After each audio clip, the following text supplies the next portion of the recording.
গোলাপ জামুন নিয়েছি। আমি এখানে সুজি, 1 বাটি সুজি, মানে এটা ওজনে 200 গ্রাম মতো সুজি। আর নিয়েছি আমি এখানে 1/2 লিটার দুধ। বন্ধুরা, আমি দুধটা সবার প্রথমে একটু গরম করে নেব।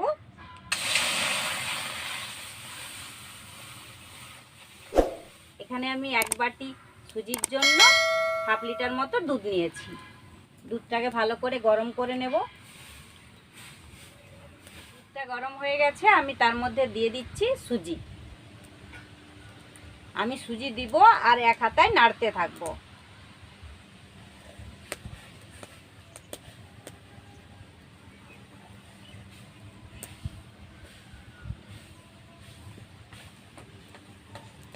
তাহলে কি হয় বলুন তো বন্ধুরা, তাহলে এটা দলা পেকে যাবার ভয় থাকে না।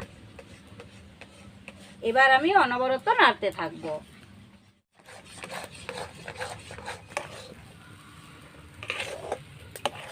দেখুন সুজিটা রান্না হয়ে গেছে। এবার আমি এটা নামিয়ে নিচ্ছি, একটা জায়গার মধ্যে নামিয়ে নিচ্ছি।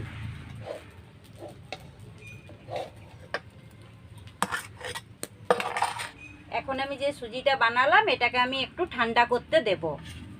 ঠিক আছে, আমি কড়াটা ধুয়ে সুজিটা ঠান্ডা হতে হতে আমি রসটা বানিয়ে নিচ্ছি। তো আমি তার জন্য নিয়েছি 1 বাটি চিনি, 1.5 বাটি জল।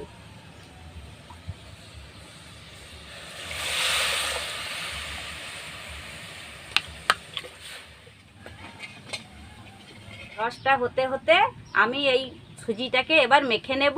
একটু হালকা হালকা গরম থাকতে থাকতে এটাকে মাখতে হবে, তাহলে খুব সহজে মাখা হয়। খুব বেশি ঠান্ডা করা যাবে না। এলাচের গুঁড়ো দেব আমি 2 চামচ ঘি।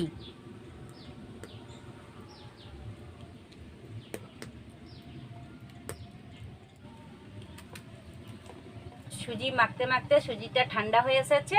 আর আমি বলেছিলাম প্রথমে 2 চামচ দেব গুঁড়ো দুধ, তো আমি 2 টেবিল চামচ গুঁড়ো দুধ রেখেছিলাম, এটা এবার আমি এর মধ্যে দিয়ে দেব।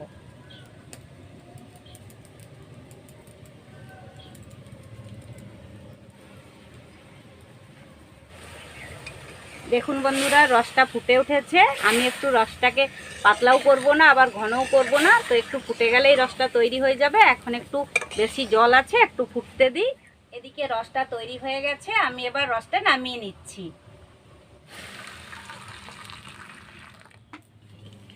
এবার আমি এই রসটাকে একটা থালা চাপা দিয়ে ঢাকা দিয়ে রেখে দিব। তৈরি করে নিয়েছি। এর থেকে আমি লেচি কেটে কেটে এবারে গোলাপ জামুনের আকারে গোল গোল করে মিষ্টিগুলো ভরে নেব।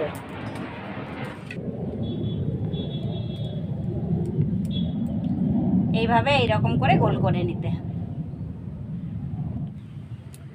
হয়েছে গোলটা? এইভাবে আমি সব গোলাপ জামুনগুলো আগে প্রথমে বানিয়ে নিচ্ছি।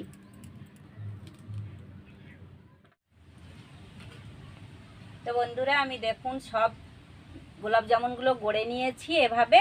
তো আমি এবারে ভাজবো, ভেজে রসে দেব। তো তার জন্য আমি কড়াই তেল গরম করে নিয়েছি। আর তেলটা এমনভাবে গরম করতে হবে যেন খুব বেশি না গরম হয় আর একবারেও ঠান্ডা না। আর এইটা বানানোর সময় একটা দিক অবশ্যই খেয়াল রাখবেন, যখন আপনারা বানাবেন তখন উনুনের জালটা যেন একদম কম থাকে।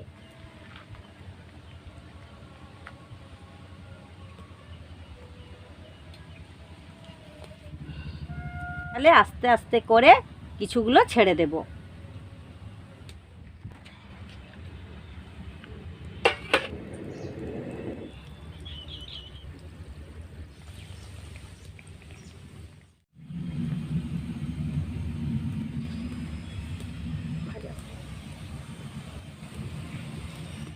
দেখুন বন্ধুরা, আমার গোলাপ জামুনগুলো ভাজা লাল লাল করে ভাজা হয়ে গেছে। আমি উঠে নিয়েছি, আর উঠেই আমি রসের মধ্যে দিয়ে দিচ্ছি।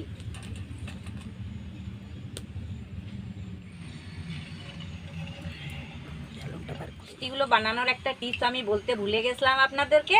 এই মিষ্টিগুলো তেলে দেওয়ার পর খুন্তি দিয়ে নাড়া যাবে না, এভাবে কড়াই হ্যান্ডেল ধরে এভাবে একটু নেড়ে চেড়ে প্রথমে দিতে হবে, নইলে ভেঙে যাবার ভয় থাকে। আমার সব গোলাপ জামুনগুলো হয়ে গেছে। আমি এখানে হাফ গোলাপ জামুন আগে রসে ভিজিয়ে রেখেছিলাম, সেগুলোই আমি দেখাচ্ছি। আর হাফ আমি একটু দেরি হবে ভিজতে, সেই জন্য সেগুলোকে আলাদা করে রেখে দিয়েছি। এখানে দেখুন আমার গোলাপ জামুনগুলো কেমন তৈরি হয়ে গেছে, বেশ ফুলে ফুলে উঠেছে রসে। আর আমি এর মধ্যে দিয়ে দেবো গোলাপ জামুন মানে একটু গোলাপ জল, এটা তো অবশ্যই দিতে হয় একটা সুন্দর গন্ধ আসার জন্য। তা আমি এখানে দিয়ে দিচ্ছি 2 টেবিল চামচ গোলাপ জল।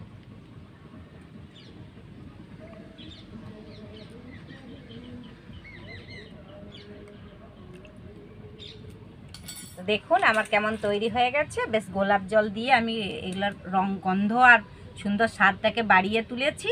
এবার এভাবে আমি দেখাচ্ছি কীরকম হয়েছে গোলাপ জামুনগুলো। দেখুন রসে ফুলে উঠেছে, খুব সুন্দর গোলাপ জামুন হয়ে গেছে। তা আমি একটা কেটে দেখাচ্ছি আপনাদের কেমন হয়েছে। দেখুন ভিতরটা কত নরম আর কত সুন্দর হয়ে গেছে। দেখুন কালী পুজো আর ভাইফোঁটা অবশ্যই বাড়িতে হাতের কাছে সুজি আর চিনি দিয়েই বানিয়ে ফেলুন। এরকম গোলাপ জামুন বাড়িতেই খাওয়াতে আর খেতে সবইতেই ভালো লাগবে।